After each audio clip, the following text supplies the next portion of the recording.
प्रत्येक विधानसभेला आणि लोकसभेला आदरणीय पवारसाहेब भोर, दौंड, इंदापूर आणि बारामतीची सभा, आपली ही सांगता सभा नेहमी इथे असते. आदरणीय पवारसाहेबांचं हेलिकॉप्टर हे इंदापूरवरून निघालेलं आहे आणि पुढच्या 10 ते 15 मिनिटात आदरणीय पवारसाहेब इथे येणार आहेत. नेहमीच आपली सभा ही मिशन स्कूलच्या त्या पटांगणात होते, पण लोकसभेपासून एक नवीन प्रथा इथे सुरू झाली आहे की ते ज्या ठिकाणी गेले 55 वर्ष आदरणीय पवारसाहेब भाषण करत आलेत ती जागा आपल्याला मिळणे नाही, ज्याचा उल्लेख अमोलदादांनी आणि विकास लवांडेंनी केला. तुम्ही फक्त पक्ष घर केलं, आपली प्रचाराची जागा पण काढून नेली. आणि ही वास्तूमध्ये मागच्या इलेक्शनला रोहितवर या सभेची जबाबदारी होती आणि रोहितनी ही जागा शोधली. SN बापूंनी, सदा बापूंनी ठरवलं की आता तिथे आपल्याला नाहीये, म्हणून आपण इथे आलो आणि इथे जी विजय आपल्याला मिळाला ती ही लकी जागा आपली ठरली.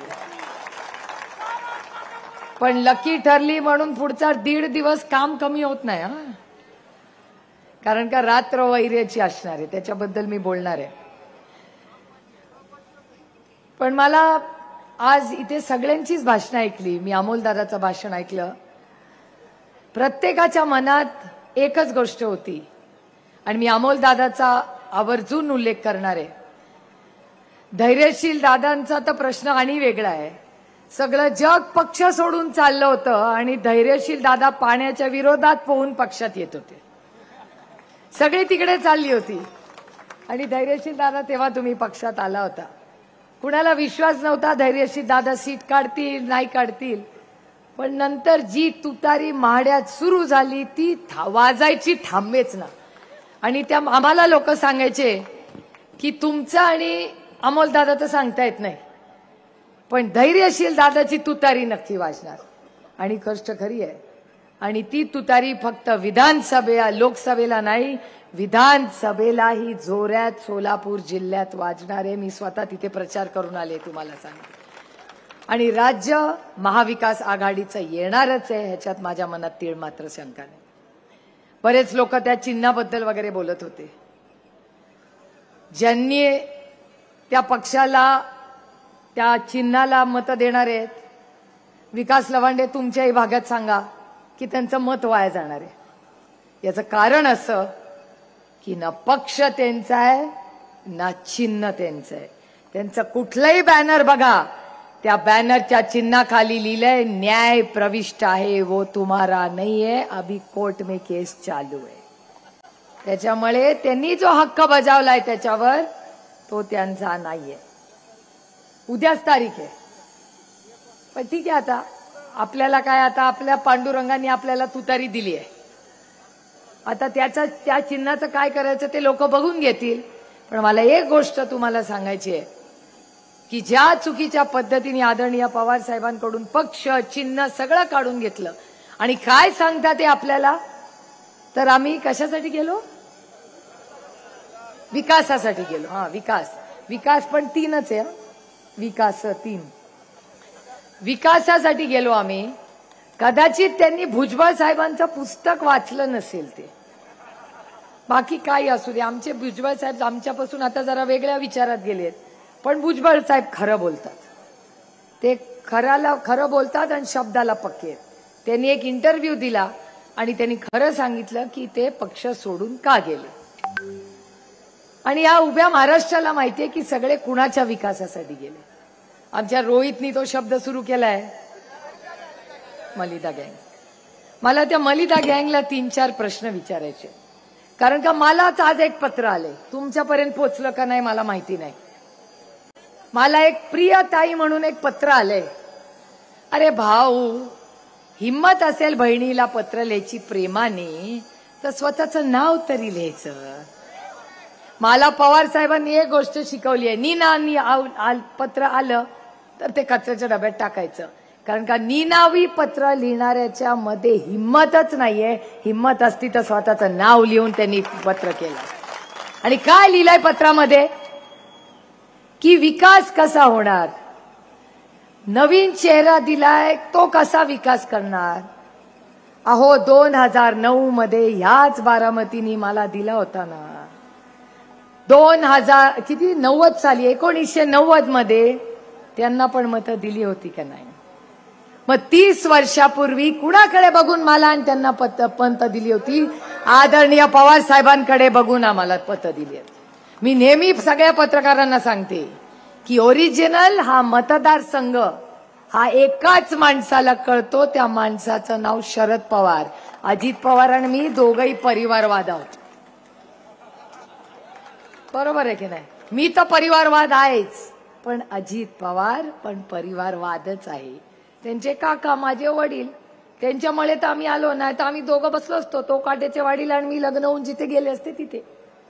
पवार साहेबांनी आम्हाला संधी दिली आणि त्याच्यापेक्षा जास्त तो पवार साहेबांचा निर्णय तुम्ही मान्य केला म्हणून मी आज तुमच्या समोर उभी आहे. त्याच्यामुळे सगळ्यात श्रेय अजित पवार निवडून आले, मी निवडून आले, ह्याचं सगळं श्रेय तुम्हाला जातं, आम्हाला नाही जात. त्याच्या मागे तुमचं मोठं योगदान आहे. आणि काय म्हणतात तुम्ही काय केलं. अहो वाचू का पाडा, वाचून तर दाखवते पाडा यांचं. बाकी आम्ही काही केलं असेल, पण एक तुम्हाला सांगते, बारामतीत ईडी नाही आम्ही आणली.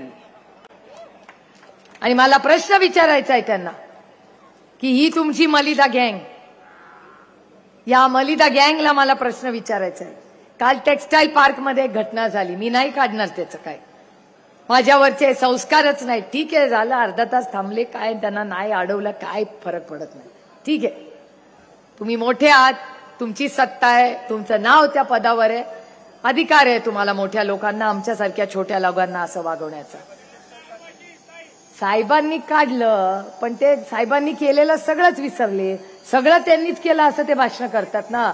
म्हणजे MIDC त्यांनीच काढली, विद्या प्रतिष्ठान त्यांनीच काढलं, साहेबांनी तर काहीच केलं नाही ना. विद्या प्रतिष्ठान कोणी काढलं, MIDC कोणी काढली. आता ते मी काय बोलत नाही, मी माझा मतदान करणार आहे, त्याच्यात मी ठरवलंय कुणाला करायचं. कृषी विज्ञान केंद्र ह्या देशामधलं जे माझे बंधू आज राजेंद्र पवार यशस्वीपणे बघतात ते कोणी काढलं. म्हणजे MIDC पवार साहेबांनी काढली, शेतीला हमी भाव साहेबांनी दिला, कृषी विज्ञान केंद्र साहेबांनी केलं, आणि या देशातली सगळ्यात मोठी सरसकट 70,000 कोटी रुपयाची कर्जमाफी कोणी केली. ते सगळं विसरले, आता जाऊ दे. कारण का त्या मलिदा गँगनी इतकं गुरफटलाय ना त्यांना. तो चष्मा जो अमोल दादाला बदलायला सांगितला तो ह्यांनी बदलला असता तर हा दिवसच आला नसता. आणि त्या ज्या टेक्सटाईल पार्क मध्ये मला प्रश्न विचारायचा आहे, ते टेक्सटाईल पार्क आदरणीय पवार साहेबांनी मंत्री असताना इथे बारामतीत आणलं. 6,000 लोक तिथे कामाला असायची. आज किती लोक आहेत कोणीतरी हिशोब करा. 50% तिथल्या फॅक्टरीज आज बंद आहेत. मी पार्लमेंटमध्ये विचारणार आहे, कारण का तो पार्लमेंटचा विषय आहे, की पार्लमेंटमध्ये केंद्र सरकारने टेक्सटाईल पार्क इथे काढलं, पैसे दिले, किसी को तो जवाब देना पडेगा की केंद्र सरकारच्या पार्लमेंटच्या सगळा जो निधी तिथे टेक्सटाईल पार्क मध्ये आलाय तिथे 2,000 पण महिला काम करत नाहीत, तिथे 6,000 महिला काम करायला हव्या होत्या. तिथले 50% युनिट बंद आहेत. आज मी शब्द या भागाची लोकप्रतिनिधी म्हणून देते, मी स्वतः त्या टेक्सटाईल पार्क मध्ये लक्ष घालीन आणि 100% कपॅसिटीनी ते टेक्सटाईल पार्क तुम्हाला चालू करून दे. याच्यासाठीच तर आम्ही निवडून गेलो केंद्रात, नाही तर कशासाठी गेलो. पण त्या टेक्सटाईल पार्क मध्ये अजून काय, अजून एक गोष्ट सांगते माझ्या कानावर आलेली. आता हे तुम्हाला मला सांगायला लागेल. माझ्यावर त्या पत्रात टीका झाली आणि की सोन्याचा चमचा घेऊन जन्माला आलेल्यांना 1,500 रुपयाची काय किंमत. अरे हो, सोन्याचा चमचा घेऊन आले जन्माला मी. 1,500 रुपये हिला काय कळणार. सोन्याचा चमचा घेऊन जन्माला आले. हो सुप्रिया सुळे सोन्याचा चमचा घेऊन जन्माला आली. पण एक तुम्हाला सांगते की ह्या सोन्याच्या बांगड्या घालते ना, या 6 सोन्याच्या बांगड्या आहेत. ह्या सोन्याच्या बांगड्या शारदाबाई पवाराच्या आहेत. माझी आजी जोपर्यंत बाई जिवंत होत्या त्यांच्या हातात ह्या सोन्याच्या बांगड्या होत्या. त्या गेल्यानंतर 6 ह्या बांगड्या माझ्या आईला दिल्या. त्या 6 बांगड्या माझी आई सोन्याचं काही घालत नाही म्हणून तिने कपाटात ठेवल्या. माझ्या लग्नात मला दिल्या. तो दिवस आणि आजचा दिवस माझी ताकद कुठून येते तर शारदाबाई पवाराच्या या 6 सोन्याच्या बांगड्यातून येते. आणि ह्या सोन्याच्या बांगड्या आणि माझ्या तोंडातला सोन्याचा चमचा हा कुठल्या इन्कम टॅक्स, सीबीआय, ईडीचा नाही. तो गोविंदराव पवार आणि शारदाबाई पवारांच्या कष्टाच्या रक्ताच्या पैशातून घातलेल्या या 6 सोन्याच्या बांगड्या आहेत. आणि ज्या माळाच्या देवीवर माझी आजी नेहमी जायची तो दिवस आणि ती कथा माझी आई आणि माझ्या काकी, माझ्या मोठ्या काकी सगळ्यात, त्या नेहमी मला ती कथा सांगायच्या. रजनी इंदुलकर तुम्हाला माहिती असतील ऐकून, ज्यांच्यावर मध्ये रेड झाली होती. त्या रजनी इंदुलकर त्यांची आई, ज्यांना मी मोठी आई म्हणायची, मोठ्या काकींनी मला एक गोष्ट सांगितली होती. त्या मोठ्या काकींनी मला असं सांगितलं होतं की आदरणीय पवार साहेब एकदा मुंबईला गेले होते, तेव्हा काही तिथे दंगल झाली, दगडफेक झाली आणि त्या दगडफेकीमध्ये साहेबांच्या गाडीला काहीतरी दगड लागला. मला वाटतं बापू तुम्हाला ती गोष्ट माहिती असेल. कुठे गेले बापू? माधवराव तावरेंना लागलं होतं. करेक्ट, त्यांना लागलं होतं आणि साहेबांच्या गाडीवर दगड मारला होता. बरोबर. आणि साहेब गाडी चालवत होते आणि तेव्हा ती दंगल झाली होती. SN बापूंना माहिती आहे ती सगळी गोष्ट. आणि मग ते आले आणि 2 दिवस, तेव्हा तर काही मोबाईल नव्हता, कुणालाच माहिती नव्हतं काय झालं काय झालं काय झालं. दगड लागली, दंगल झाली, पुढे काय झालं. तेव्हा माझ्या आजीच्या मनात होतं की शरद परत आला ना, सुखरूप आला तर मी माळाच्या देवीवर जाईन आणि तिची ओटी भरीन. तो दिवस आणि आजचा दिवस, जेव्हा जेव्हा आम्ही बारामतीला येतो माझी आई आणि मी माळावरच्या देवीला जातो. परवा मी माळावरच्या देवीला गेले होते. एक माणूस मला भेटला. ही कथा माझी नाहीये, त्या माणसाचं नाव घेऊन सांगते मी तुम्हाला. ते म्हणले ताई ही माळावरची देवी आहे. म्हटलं मग? मी नेहमीच येते इथे, माझी आजी यायची, मी येते श्रद्धेने इथे येते. ते म्हणले मी एक विनंती करू का तुम्हाला? म्हटलं काय? तुम्ही म्हणता ना रामकृष्ण हरी वाजवा तुतारी. म्हटलं हो मी म्हणते ना. ते म्हणले थोडा बदल केला तर चालेल का? म्हटलं म्हणा. ते म्हणले ऐका नीट, तो माणूस म्हणतोय मी म्हणत नाहीये, नीट रेकॉर्ड करून दाखवा, नाही तर अर्धच दाखवाल की सुप्रिया सुळे म्हणाले. मी म्हणत नाहीये, त्या माणसाने सांगितलंय, तो माणूस बारामतीचा आहे. त्या माणसाने असं मला सांगितलं 7-12 वाचवा, 7-12 वाचवा, तुतारी वाचवा. माळावरच्या मंदिराच्या समोरची सगळी जी जमीन आहे त्याला उद्देशून तो माणूस मला म्हणत होता की 7-12 वाचवा, तुतारी. याचा अर्थ मी काही अजून सांगायची गरज नाही. रामकृष्ण हरी. ते माळावरची ही जमीन जिथे आमच्या आजीचं श्रद्धेचं स्थान आहे, त्या 7-12वर कुणाचं नाव आहे हे ऐकायला आमचे दिवस आले. मला माहिती नाही 7-12वर कुणाचं नाव आहे. तुम्हाला माहिती आहे? मला नाही माहिती. मला तो म्हणतो मलिदा गँग, मला नाही माहिती. मी रामकृष्ण हरीवाले. माझं नाव कुठल्या 7-12वर माळेगावचे आहे मला माहिती आहे, पण बाकी कुणाच्या 7-12वर आपलं नाव नाही रे बाबा. खाली हात आएंगे और खाली हात जाएंगे.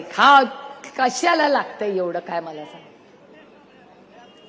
त्याच्यामुळे हे माळावरच्या देवीचं हे वेदना आणि अस्वस्थ देणारं पक्ष आहे. कारण माळावरच्या देवीवर माझ्या आजीचं श्रद्धेच्या, हो आमची शारदाबाई पवार ज्यांच्यामुळे आज आम्ही इथे आहोत, त्या श्रद्धेच्या जागेवर आज जर 7-12चा टोमणा मला बसत असेल तर किती अस्वस्थ करणारी ती परिस्थिती आहे मला सांगा. राहिला एक महत्वाचा आणि एक श्रद्धेचा माझा मुद्दा. मला अजूनही ती गोष्ट आठवते. आपला भिगवण चौक आहे ना आपला, त्या भिगवण चौकामध्ये मी तर घाबरत जाते. मी खूप वेळा पटकन मोटरसायकलवर बसते, पण भिगवण चौकात गेलं की कळतच नाही इथे जायचं का इथे जायचं का इथे जायचं. तिन्ही बाजू भूलभुलैया चौक, सगळी तिथे अंगावर येतात, काय कळतच नाही. मग शेवटी मी गडकरी साहेबांना गाठलं आणि म्हणलं गडकरी साहेब मार्ग काढाव, कारण चौकाचं काय करायचं, भूलभुलैया चौक, बरोबर आहे.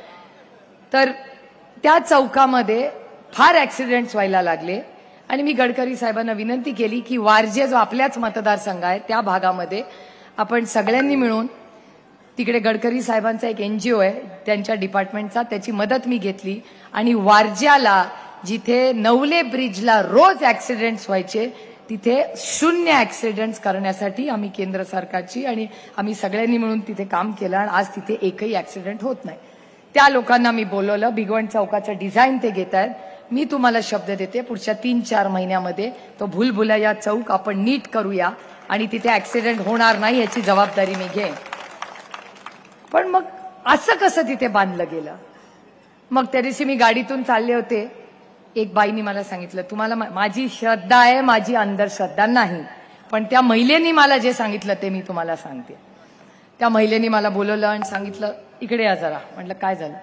म्हणले तुम्हाला माहिती आहे इथे ऍक्सिडेंट का होतात? म्हटलं अहो डिझाईनचा फॉल्ट आहे. म्हणले आणखीन एक गोष्ट आहे, डिझाईन तर चुकलंच आहे पण आणखीन एक गोष्ट झाली आहे. तिथे कोपऱ्यावर मला आठवते आमचं आमराईचं घर आहे, माझे बंधू रणजित पवार आणि शुभांगी वहिनी तिथे राहतात आमच्या आमराईच्या घरात, जिथे माझा खूप वर्ष माझे आई वडील मी बाई आबा राहिलो. त्या आमराईमध्ये तिथे कोपऱ्यावरच एक शंकराचं मंदिर होतं, आठवतं का तुम्हाला? आणि दत्ताचं पण मंदिर होतं.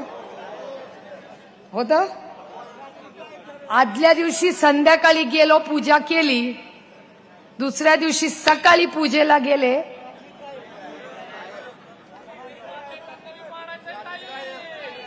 मंदिर पाडलं की नाही ते कोणी मंदिर पाडलं मला माहिती नाही, पण तिथलं दत्ताचं मंदिर कसला आजच आला काय म्हणून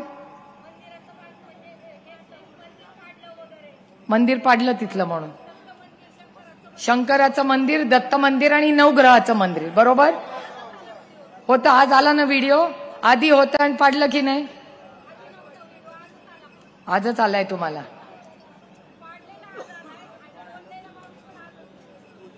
बोललेला माणूस ज्यांनी पाडलं तो पण भेटला तुम्हाला? त्याचा व्हिडिओ आलाय बघा आमच्या. तुम्हाला आठवतं की नाही मंदिर? तुम्हाला माहिती आहे? मला आठवतंय कारण का ते आमच्या घराच्या बाहेरच होतं. काय झालं बाबा? साहेब इथून नाही, इथून येणार आहे साहेब, तिथून येणार ते. लँड झाले का साहेब? काय काय काय? अरे एक मिनिट माझी सगळ्यांना विनंती आहे, 1 मिनिट हा. शमा हाजील सय्यद यांचा मुलगा स्टेजच्या उजव्या बाजूला आहे. कुठे आहे? त्याला वरती बोला. कुणाचा मूल रडते? त्याची आई बघा कुठे आहे. 1च मिनिट हा.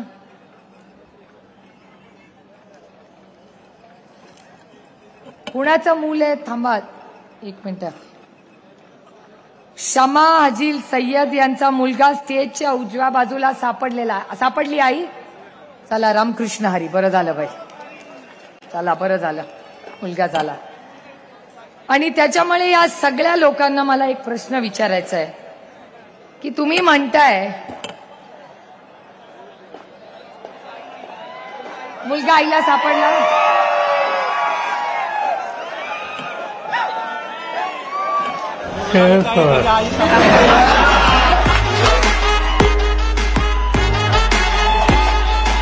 किती समोर येऊ द्या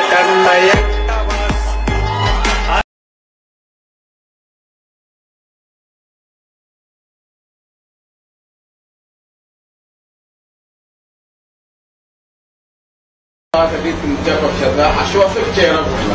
शरद पवार.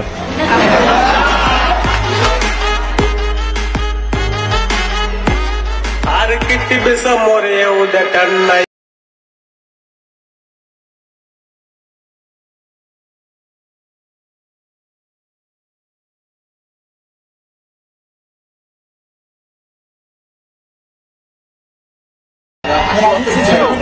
शरद पवार.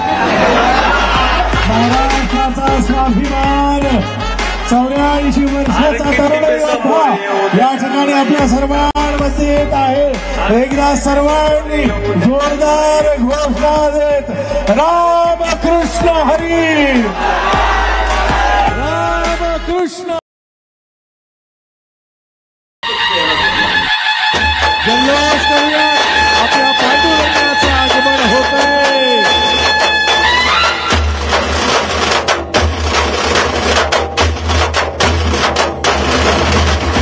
तुतारी वाजवणारा माणूस, तुतारी वाजवणारा माणूस, राष्ट्रवादी राष्ट्रवादी, तुतारी वाजवणारा माणूस, तुतारी वाजव।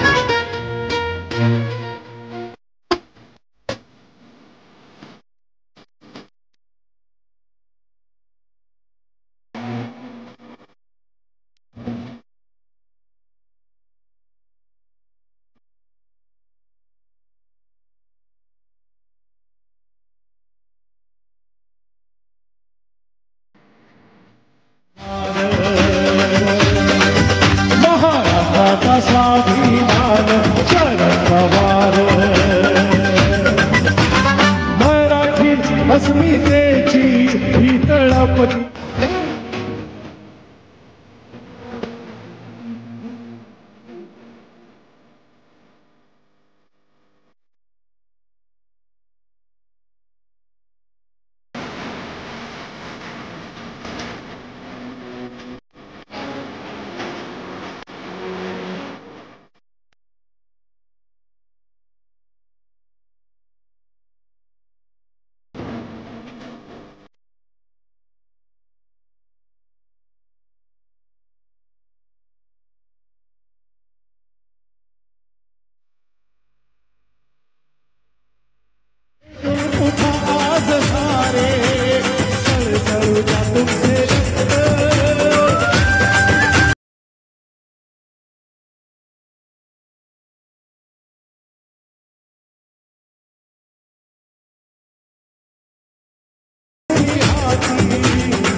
तरुणाईला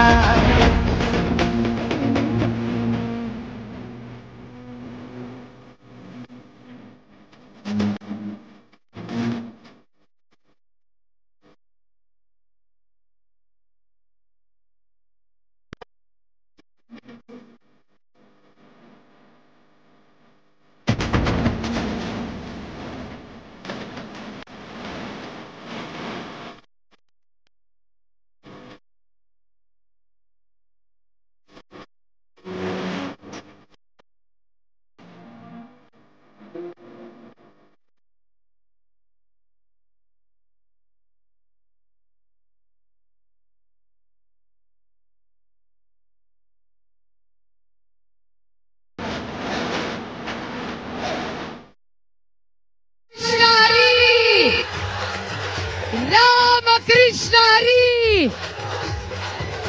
आता योगायोग आपला बटन आहे 3 शरद